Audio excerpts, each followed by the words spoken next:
Amén. Tienen que ustedes poner que sí, que van a... Amén. Amén. Están viendo entonces la pantalla, ¿verdad? Toda. Sí. Sí, Muy bien. amén. Perfecto. Ahí tenemos la iconografía, siempre es importante para ir un poquito visualizando, ¿cierto? En concreto, más o menos cómo pudo haberse dado este fenómeno de Pentecostés, y ahí tenemos los 120, junto a algunas mujeres que estaban ahí también compartiendo esa instancia tan maravillosa y que sin duda fue el gran empuje a la iglesia del Nuevo Testamento y que ha sido también motivo de muchas discordias respecto a esa manifestación espiritual de las lenguas, que lo vamos a ir tratando con mayor cuidado más adelante. Entonces, hoy día nos corresponde hacer primero un pequeño repaso. Ven el título, ¿verdad? Sí. Sí, se ve el título. Muy bien. Bueno, el libro de los Hechos, al igual que el Evangelio de Lucas, fueron escritos por el mismo autor, Lucas, de profesión médico. Podemos sentirnos tentados a pensar que la profesión médica en ese entonces era una profesión tan connotada como hoy día, pero no, la profesión médica no la practicaba la gente de mayor recurso, ni la aristocracia griega en este caso, sino más bien personas que habían tomado esto como un oficio. Por lo tanto, cuando decimos médico, el médico, no nos imaginemos, no podemos poner en el mismo nivel a Lucas, ¿cierto? El médico con la profesión médica de hoy día. Por lo tanto, hemos determinado, ¿cierto? Lo vimos muy sumariamente, pero por lo menos hemos llegado a la conclusión, a partir de las evidencias internas del texto, como asimismo también la evidencia externa del texto, que no existe dudas consistentes respecto a quién es el autor del libro de los Hechos y también el Evangelio de Lucas, ¿cierto? Se puede comparar, hay un personaje que Lucas menciona tanto en el libro de los Hechos como en el Evangelio de su autoría, ese personaje misterioso que aparece en los dos textos. ¿Quién se acuerda cómo se llamaba ese personaje? Oh, excelentísimo, le dice él en el Teófilo. Evangelio. ¿Cómo? Teófilo. Muy bien, ¿cierto? Y no sabemos con certeza tampoco quién era él. Algunos comentaristas señalan que como el nombre significa amor de Dios o amante de Dios, eh, puede que sea un nombre simbólico. Para otros se trata de un connotado cristiano del primer siglo que probablemente pudo haber financiado la redacción de estos dos libros. Estos dos libros decimos porque probablemente haya sido uno originalmente. Bueno, el libro de los Hechos nos narra los sucesos históricos que ocurren posterior a la ascensión de Cristo. Eso es importante. Cristo asciende, estuvo 40 días relacionándose con los apóstoles después de la crucifixión y dando cumplimiento a esta profecía, ¿cierto? Que él había señalado respecto de que la muerte no lo iba a retener y que él iba a resucitar. Y señalamos también que la resurrección constituye un elemento fundante, un elemento trascendental, un elemento basal de la fe cristiana. Por lo tanto, es una verdad que nosotros tenemos que defender siempre a capa y espada. La resurrección de Cristo es el Evangelio y es la buena noticia, porque finalmente, como Pablo lo explica en las epístolas, si Cristo no hubiese resucitado, vana sería nuestra fe y seríamos dignos de conmiseración. El libro fue escrito en una fecha temprana, tal vez en el año 65 después de Cristo. Ustedes saben que respecto a la cronología, ¿cierto? Nunca los estudiosos van a estar de acuerdo. Para algunos hayan sido unos años antes, unos años después, algunos colocan un tramo de años, en fin. Pero la mayoría, ¿cierto?, de los expertos han determinado, a través, ¿cierto?, de las pruebas históricas, que probablemente este libro se escribió el año 65. La mayoría de los textos bíblicos, exceptuando el libro de Apocalipsis, fueron escritos antes de la destrucción de Jerusalén, que fue el año 90 después de Cristo, que el Señor también lo profetizó ahí en Mateo capítulo 24. Lucas, el escritor del libro de los Hechos, fue compañero de los viajes misioneros de Pablo. Lo encontramos muy presente en el libro de los Hechos, al apóstol, a Lucas, el médico, ¿cierto?, que acompañó en estas situaciones bien duras que el apóstol desarrolló en este trabajo misionero. Recuerden que siempre la narración se da en primera persona, por lo cual, ¿cierto?, estimamos que él fue testigo ocular de todas las cosas que acontecieron.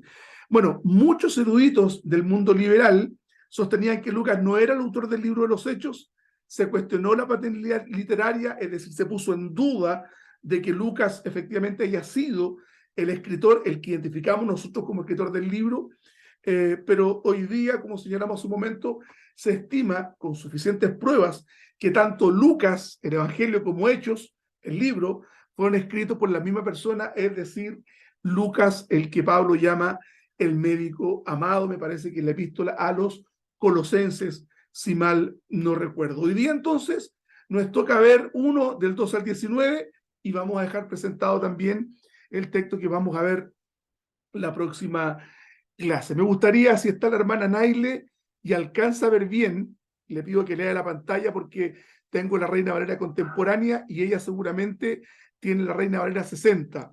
Así que, hermana Nailita, ¿usted puede, por favor, leerme el texto? Amén.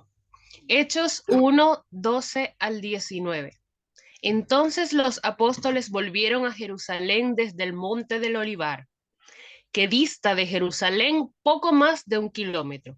Cuando llegaron a Jerusalén, subieron al aposento alto donde se hallaban Pedro, Jacobo, Juan, Andrés, Felipe, Tomás, Bartolomé, Mateo, Jacobo, hijo de Alfeo, Simón el celote y Judas, el hermano de Jacobo.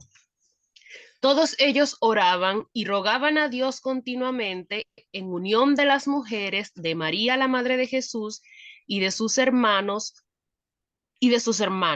Uno de esos días, Pedro se puso de pie en medio de los hermanos que estaban reunidos y eran como 120 y dijo: hermanos míos, tenía que cumplirse la escritura, donde por boca de David se dice que el Espíritu Santo habló cerca de Judas, el que guió a los que prendieron a Jesús. Nosotros lo considerábamos como uno de los nuestros, porque era parte de este ministerio. Con lo que le pagaron por su iniquidad, Judas compró un campo, pero se cayó de cabeza y su cuerpo se reventó por la mitad, y todas sus entrañas se derramaron. Como esto lo supieron todos los habitantes de Jerusalén, aquel campo se llama Aceldama, que en su lengua quiere decir campo de sangre. Muchas gracias, Nailita. Mira, aquí hay algunos elementos importantes que para nuestra cultura bíblica hemos de mencionarlos.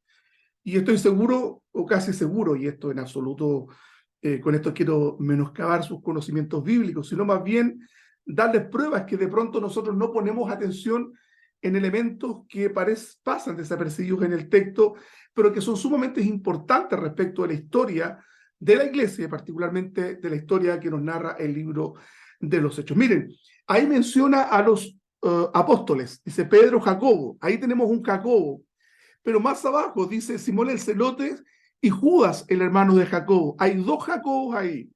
¿Alguien tiene una explicación para eso?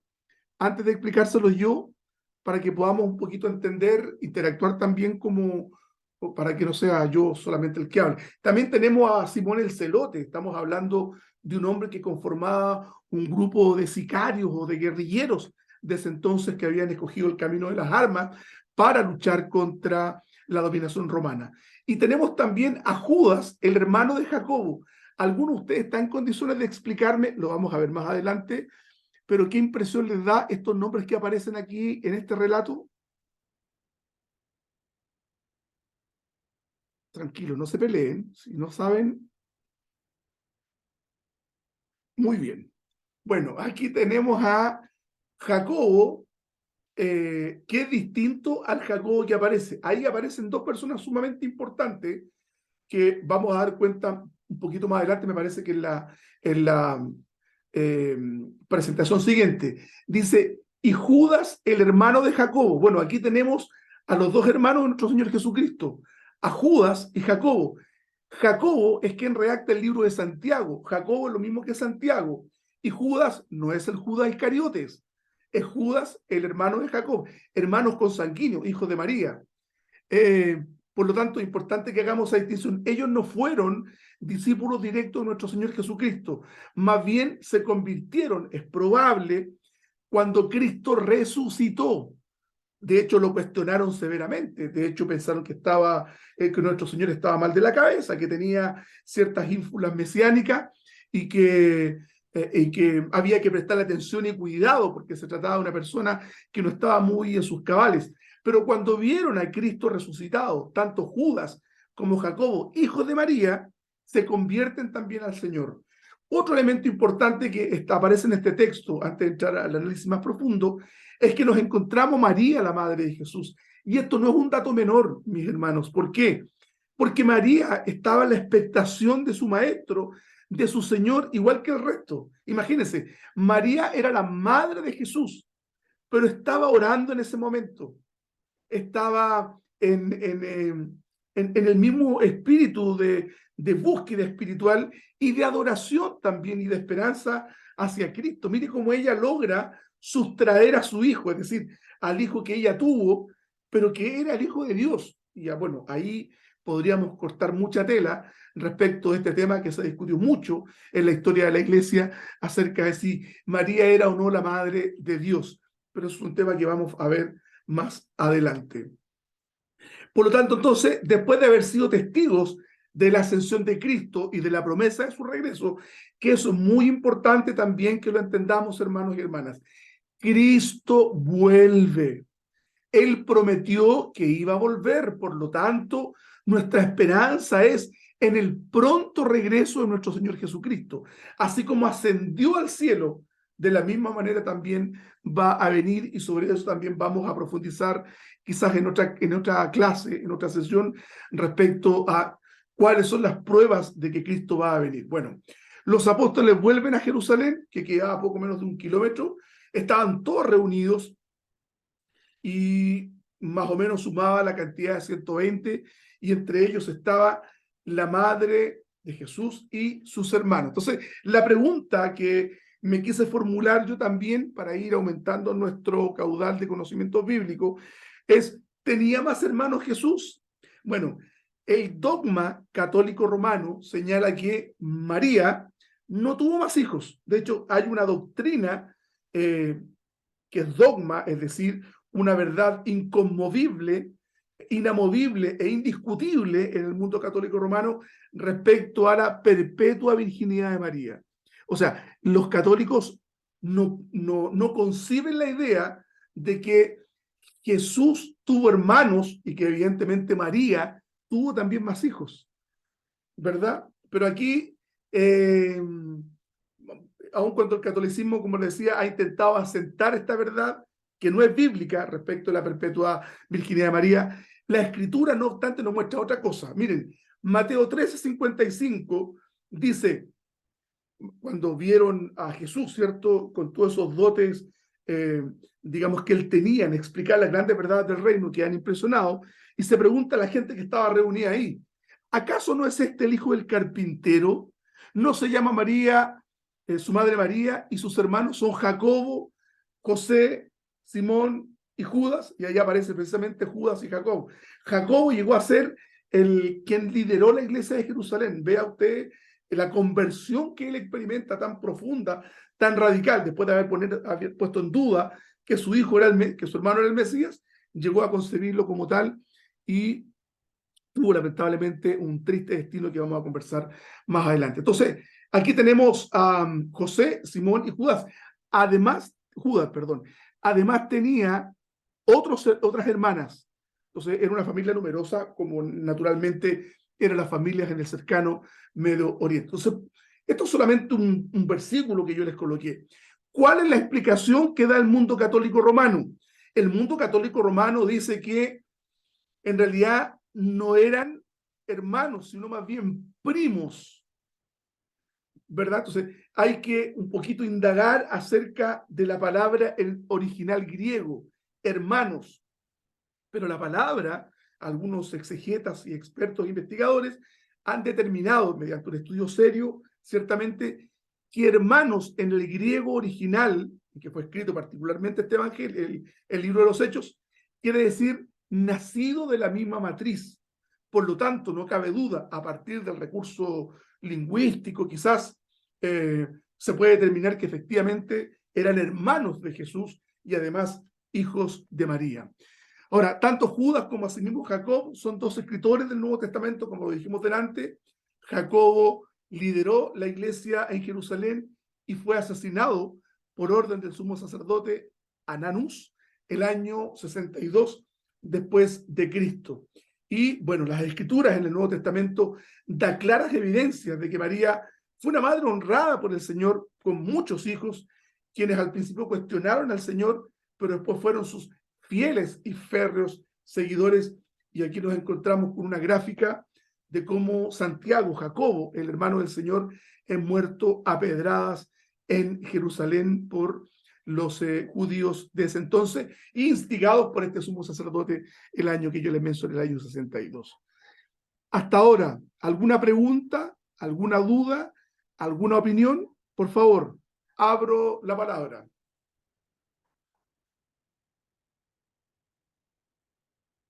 ¿Todo bien? Yo tengo una consulta, pastor. Dígame. ¿Se sabe cuántos hermanos tuvo Jesús a través de María? Al menos 4.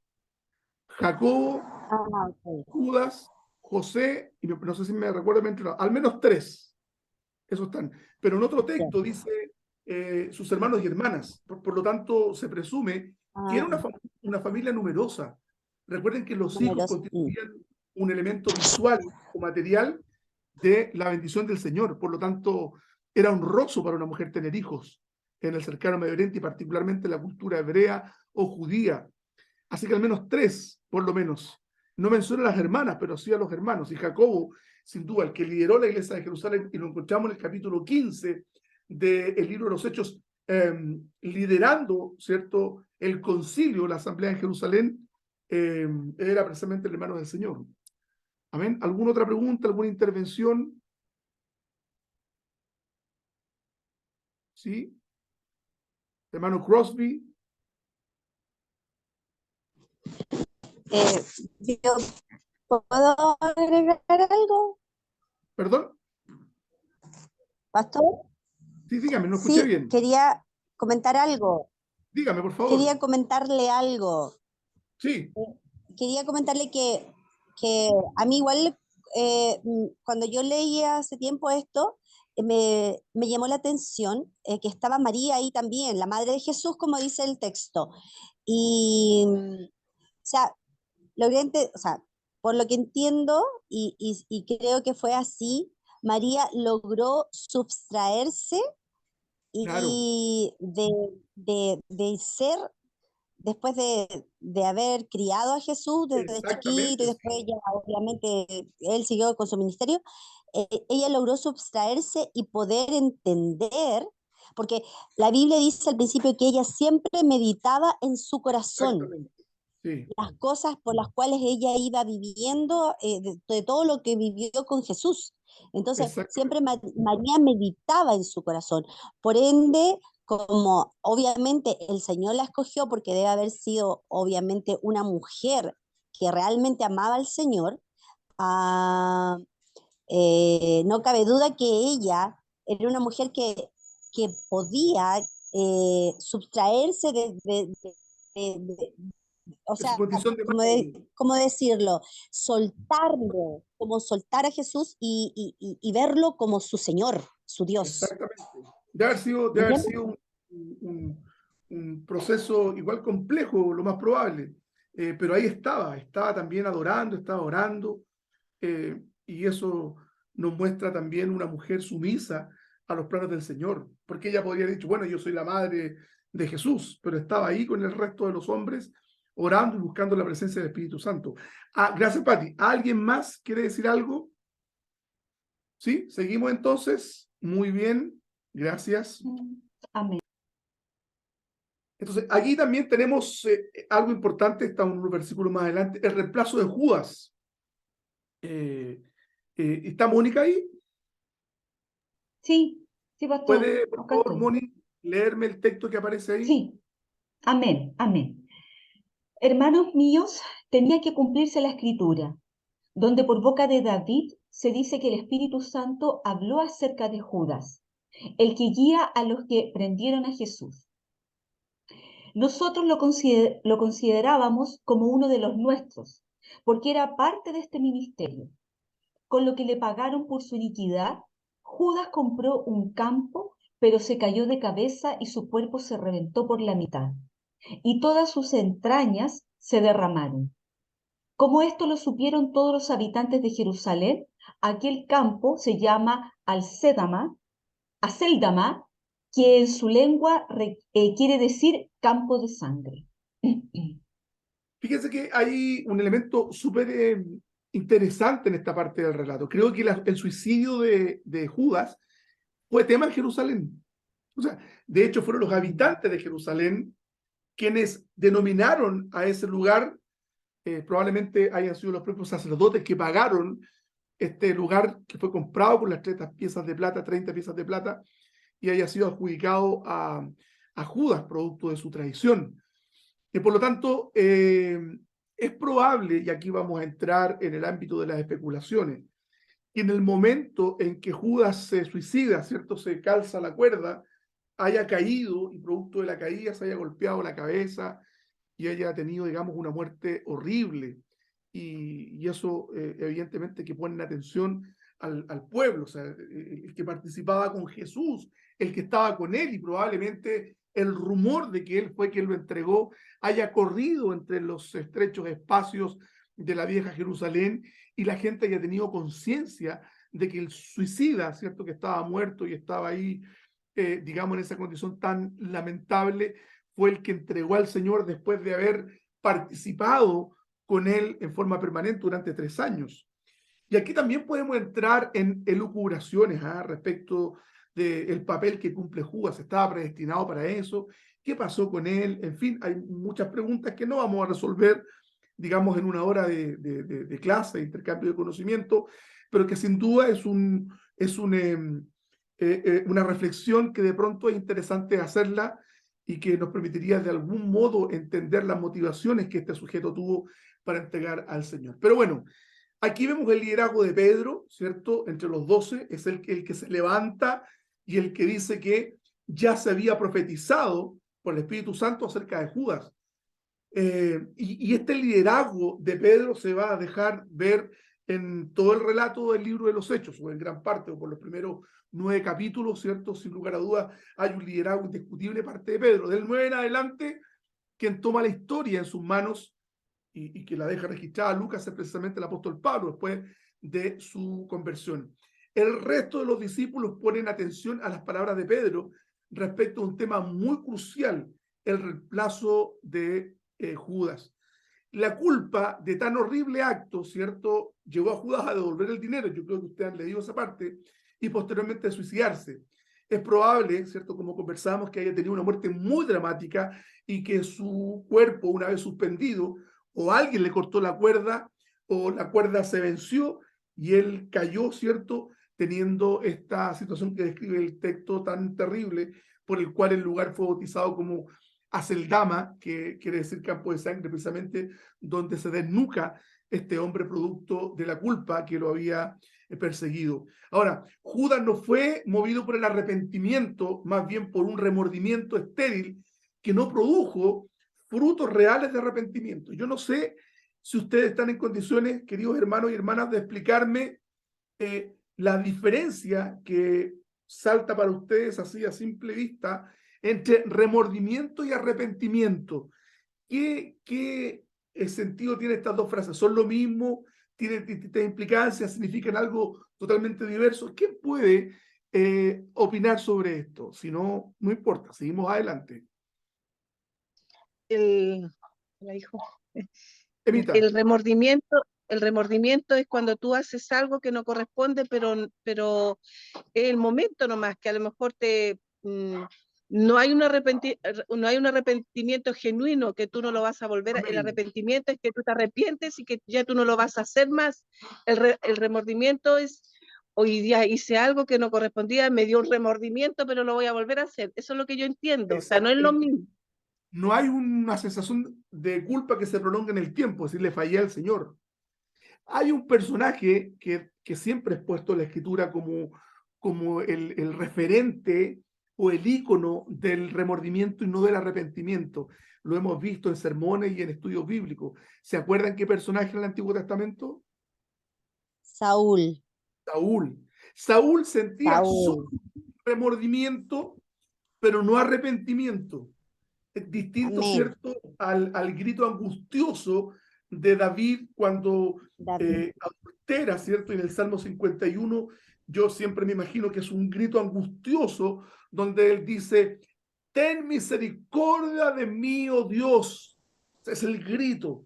Recuerden que cuando Samuel le llama la atención a este rey Saúl, a lo único que le importaba era que no le llamara la atención delante de la tropa, porque eso le iba a generar un menoscabo respecto a su reputación. David no tenía ese problema, se vestía de llegó bailando, ¿cierto?, hasta Jerusalén cuando rescataron el arca, llegó danzando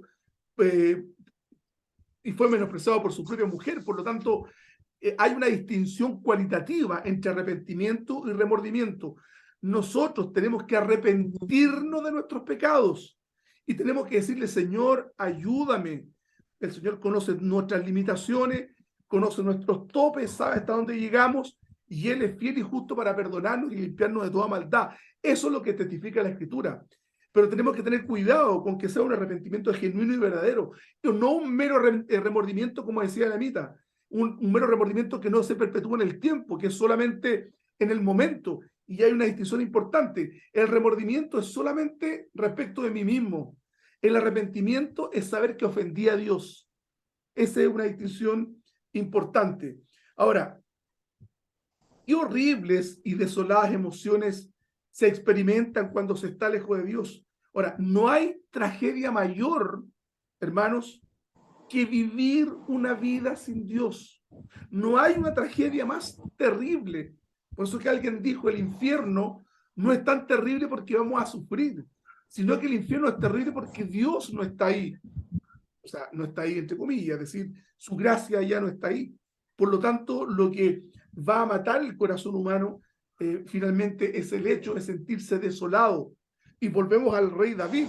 David, ¿cierto?, experimentó una profunda depresión, instintos homicidas, una oscuridad que lo persiguió al punto que él nunca pudo restituir su ánimo, su vida emocional, producto de todas las torpezas que cometió y por las cuales fue ofendido el Señor.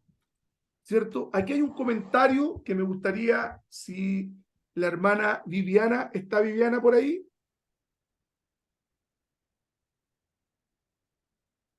Sí. Ya, Vivianita, ¿puedes leer o no? Sí, puedo.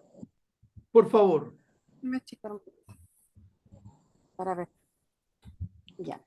Respecto de Judas, ¿ah? Cuando dice, ¿quién fue finalmente el comprador? No, como en otras ocasiones. Ah, pues que por eso me dice con respecto a Judas, me confunde, pues tío. Ya. Ya. Como en otras ocasiones, espérame, Saltes tío, el que me texto. cuesta. Ya, espérame. Que no. Ah, ya, pensamos que el hecho pudo. Es que hay algo que me tapa aquí para ver, tío. Pero no importa, si no puede, le pido a otra persona, Vivianita, tranquila. Pero ahí sí. Pensamos Ya. que el hecho pudo haber sucedido a mucha altura y la cuerda utilizada a no resistir el peso y se Se rompe. romperse. Hay quienes creen que para terminar con el espectáculo alguien cortó la cuerda y Pedro narró a los reunidos el final del ex apóstol. La segunda nota que necesita explicación es una compra del campo. Mateo dice que Judas, cargado de culpa, devolvió el dinero, y al no ser aceptado por los sacerdotes, el mismo Judas lo arrojó dentro del templo. Posteriormente, los fariseos con ese importe compraron el campo. Pero nuestro texto dice que con el salario, dinero de su iniquidad, Judas adquirió un campo. ¿Quién fue finalmente el comprador? Lo más correcto es decir que con el dinero de Judas, que los sacerdotes nunca aceptaron para sí. Los religiosos compraron el campo, que naturalmente era de Judas, a ese campo del alfarero en Arameo, arameo, aquí dice aramaico. aramaico, está bien, ya. ¿Está bien? Sí, dele. Ya, se lo llamaba Aceldama porque fue comprado con dinero de sangre, incluyendo la misma Judas. Ahí no. Mateo 27. Hoy no entendí nada, tío. Ya. Tranquila, eso pasa porque está bien, ustedes se conectan de los teléfonos. Siempre les digo, siempre es mejor desde un computador. No, si lo estoy leyendo del computador. Ah, qué Y raro. ahora sí no entendí. Ya, está bien, miren. Lo que el comentario está diciendo, ¿cierto? Comentario bíblico del Continente Nuevo, está señalando qué pasó con la cuerda. Se cortó, la cortaron, alguien quiso poner fin a ese espectáculo triste, un hombre colgado, lo cortó, se cayó. Lo que está diciendo el comentarista es, ¿quién compró finalmente el lugar? Porque Judas tuvo remordimiento y fue donde los sacerdotes y quiso devolver el dinero. ¿Lo han leído eso, no? Bueno, después lo leen. Pero los sacerdotes no aceptaron el dinero. ¿Por qué? Porque era dinero de muerte. Era el dinero de una traición. Entonces, ¿qué hacen? Lo más probable es que compraron un campo, un trazo de terreno, para que Judas fuese enterrado. Y así, en realidad, muere un hombre que tuvo la triste tragedia de haber entregado a nuestro Señor Jesucristo. Y el lugar donde muere se llama Aceldama porque fue comprado con dinero de sangre, ¿cierto? Aceldama quiere decir campo de sangre, es decir, con el dinero que se adquiere ese espacio de tierra, se compró la vida de un hombre, en definitiva. Eso es lo que está diciendo el texto. Ahí están las 30 monedas de plata, fue el precio del santo y justo de Israel. ¿Qué elementos relevantes hay en este texto? Primero, había un profundo sentido de unidad. Volvemos al texto, ¿cierto? Estaban todos unidos, estaban todos reunidos. Había una actitud de oración, el verso 14. Por alguna razón, ya entendían que la oración era fundamental para la dura tarea que tendrían que afrontar. Ellos tendrían que experimentar al inicio, ¿cierto?, de la iglesia del Nuevo Testamento, una persecución. Y el primer mártir de la iglesia, ¿quién fue? ¿Se acuerdan o no? ¿Quién fue el primero que muere? Esteban. Muy bien, Emita, muere apedreado, Esteban. Sí, muy bien. Ahora, se interpreta la escritura, mire que esto es importante, lo que hace Pedro es interpretar el suceso a la luz de lo que la escritura decía. Y aquí nos muestra entonces un Pedro que comienza a perfilarse como líder y que exhorta a los hermanos en la fe. Entre las personas que había en ese lugar se encontraba María, ya lo mencionamos, la madre de Jesús, que nos decía Patricia que debe haber sido un proceso muy complejo tener que sustraerse de su natural sentido de maternidad, sabiendo que aquel que ella tuvo era el Rey eterno. ¿Se fijan? Quizás qué procesos psicológicos tuvo que pasar la buena de María. Aquí aparece en este texto como una sierva más de Cristo, nada más, una servidora que buscaba de igual modo a su Señor.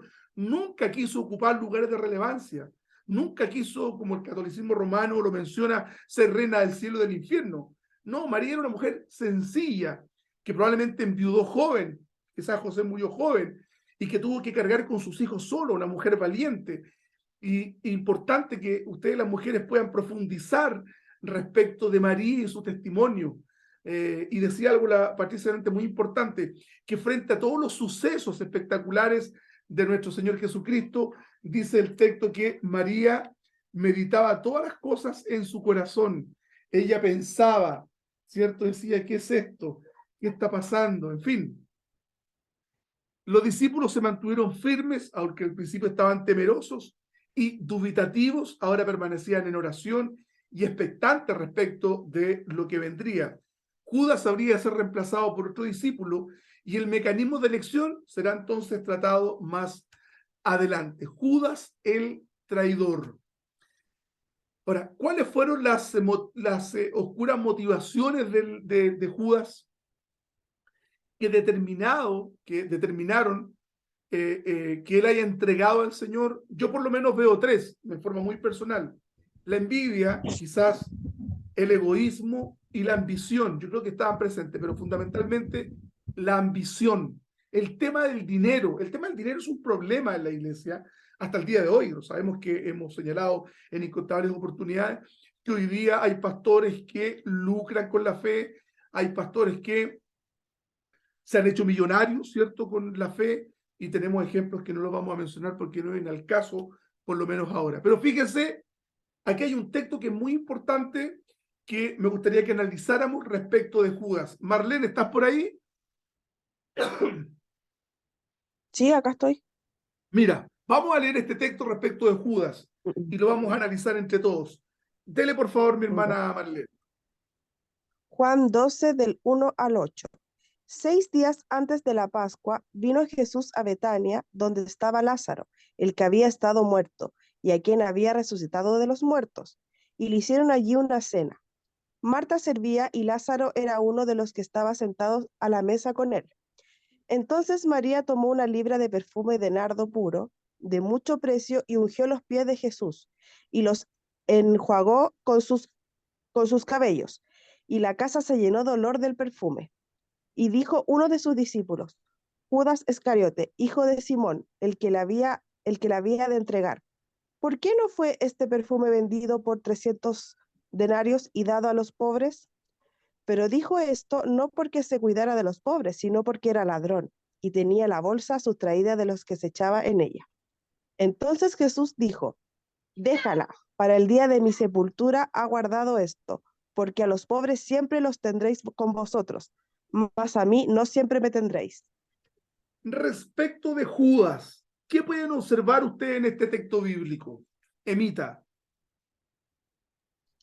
Que lo que decía la ambición de él, pues, o sea, él no le dijo a Jesús que por qué no se había dejado esa plata o ese perfume, que lo derramó en los pies, y que por qué no lo dejó y lo vendió, pues, o sea, era no preocupado de la gente, sino preocupado de amor al dinero.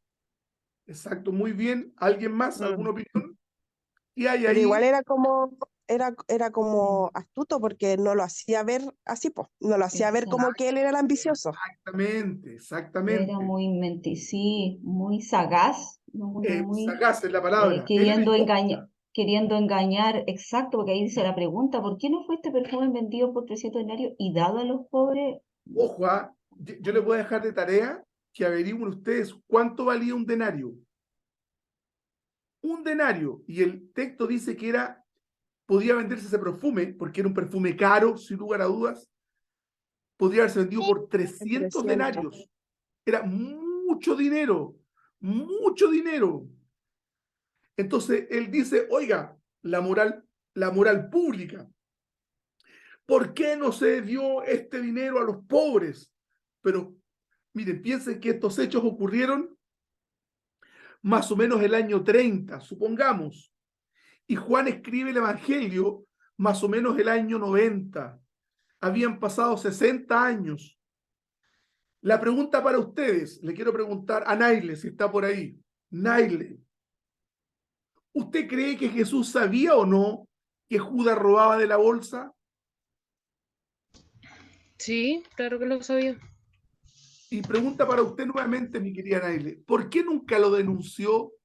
¿Por qué no lo expuso públicamente? ¿Por qué le siguió confiando la bolsa de los fondos de los apóstoles? Es una pregunta muy Porque capciosa. todo lo que... Claro, porque es que todo tenía que cumplirse, entonces si lo hubiese expuesto, probablemente lo hubiesen echado del ministerio. Ya, buena opinión. No lo había visto yo de ese modo.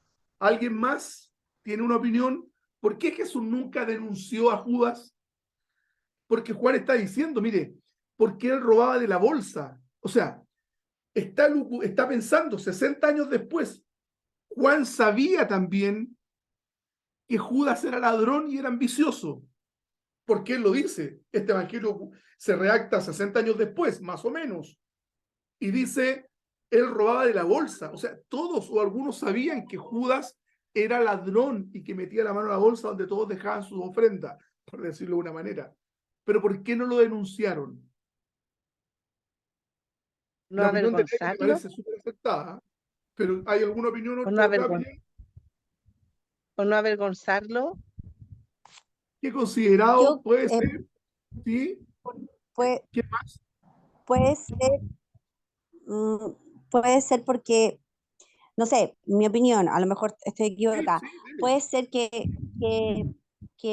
que cada uno esperaba que, que, que cada uno reconociera sus pecados delante del Señor y no denunciar al otro. Miren, ¿Puede ser? sí, Es como, fíjese que sí, es plausible. Miren, finalmente, ¿qué es lo que llevó a la muerte y al suicidio y Judas a entregar al Señor? ¿Cuál fue el móvil? La avaricia. La avaricia. ¿Qué mató a Judas? ¿Cómo? ¿Qué mató a Judas? ¿Qué La acabó con él? avaricia. La El avaricia. remordimiento, el remordimiento. Pero no, digamos, esa es la consecuencia de haber traicionado al Señor, Brendita. Pero el pecado que mató a Judas, más allá de todas las opiniones que tengamos respecto de temas de predestinación y todo eso, en términos muy simples, fue la ambición. ¿Qué les quiero decir con esto? Él era ladrón y nunca fue expuesto por el Señor. La pregunta para ti y para mí, ¿qué pecados tenemos nosotros que no le confesamos a nadie? ¿Qué hay dentro de nuestro corazón, guardando las proporciones de la comparación, mis hermanos y hermanas, ciertamente? Pero hay alguna situación que el Señor nunca expondría por amor a nosotros. No el caso de Judas quizás, pero hay cosas en nuestro corazón. Ojo con esas cosas, porque esas cosas nos pueden llevar a una crisis profunda en nuestra vida. El adúltero puede terminar perdiendo una familia por no haber logrado sujetar su lujuria, por decirlo de una manera. El ladrón, el mentiroso. Nosotros, ¿qué quiero decirles con esto? Que tenemos que tratar con nuestro pecado delante del Señor, porque ese pecado puede llevarnos a tener un tropiezo muy grande en nuestra vida y puede tener, hay perdón, ciertamente, pero puede tener costos muy altos para nosotros. Recuerden que Dios perdona nuestros pecados. ¿Estaban de acuerdo conmigo en eso, cierto? ajá, Sí. Pero no sí, claro, retrotrae las consecuencias del mismo. ¿Se entiende eso, hermana Emma, o no? sí. Emma, ¿Cómo? Sí, ¿cómo no entendí? perdona nuestro pecado, pero no retrotrae Sí, las consecuencias de esto. Es no. decir, Dios nos perdona, pero Mm, que bancarnos las consecuencias. ¿Cierto? ¿Qué fue Amén. lo que dijo hermano Cierto. Cruz? ¿Por ahí o no? Dígame. Hermano Crosby, ¿qué fue lo que le dijo el profeta Natán a Jesús? Hoy la primera parte. Le dice, tu pecado ha sido remitido, no morirás. Pero David. ahí le lanza una sentencia. David. David. Perdón, David, ¿qué dije yo? Jesús. No, perdón, me equivoqué. David, el profeta... Jesús. No. Ojo. ¿Qué fue lo que Natán. le dijo el profeta Natán a David cuando pecó con Betsabé? A David. A David, tu pecado ha sido remitido, no morirás, le dice. Pero ahí viene Pero, hermano Crosby. Ahí viene una sentencia. ¿Te acuerdas cuál fue, hermano Crosby? Sí, la consecuencia de la muerte de su primer hijo. Pero ¿cómo lo dice? Lo dice, está bien, Dios te ha perdonado, pero la espada no se Literal. apartará de tu casa. ¿Qué quiso decirle el profeta Claro. respecto a esto? La espada no se apartará de tu casa. ¿Qué le quiso decir hermano Crosby? La muerte. No, Que la muerte iba a pasar por su... Ya, la muerte, sí, las consecuencias de su pecado. Por la Finalmente. consecuencia de su pecado. Exactamente, bonita. Muy bien. Vamos a la próxima filmina, dice nuestro pastor. Aplicaciones Marcelo, puedo hacer una prácticas. consulta Sí, cortita. claro. Sí. Ya, suponte me entró la duda. Entonces Judas no fue un hombre regenerado, o eso no, No, po, no, po, no lo o sea, fue. él nunca fue. Nunca fue. Estuvo con los dos, pero nunca fue. ¿Se entiende? Nunca. Amén. Hermana Mónica, ¿puede leerme este primer enunciado? Aplicaciones prácticas. Dice, Amén. Amén. Una pregunta de vital importancia que debemos formularnos es, ¿qué aspectos de la Iglesia Apostólica en lo que hemos visto debemos nosotros de aprender e imitar? ¿cuál es? Lo que hemos visto en estos cortos versículos. Por favor, les escucho.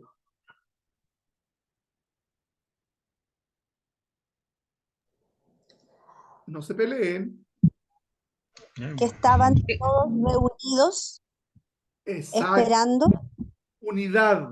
Ahí lo resumimos, Pat. Unidad. ¿Qué más? ¿Y la oración? Sí.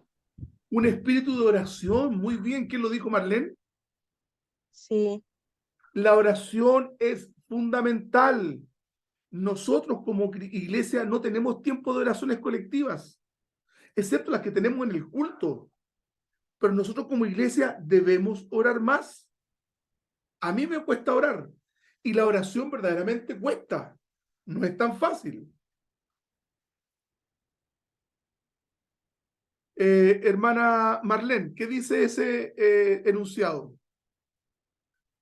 La unidad que se observaba entre los discípulos de Cristo. Eso es lo que tenemos que aprender, la unidad. Segundo elemento, Patti.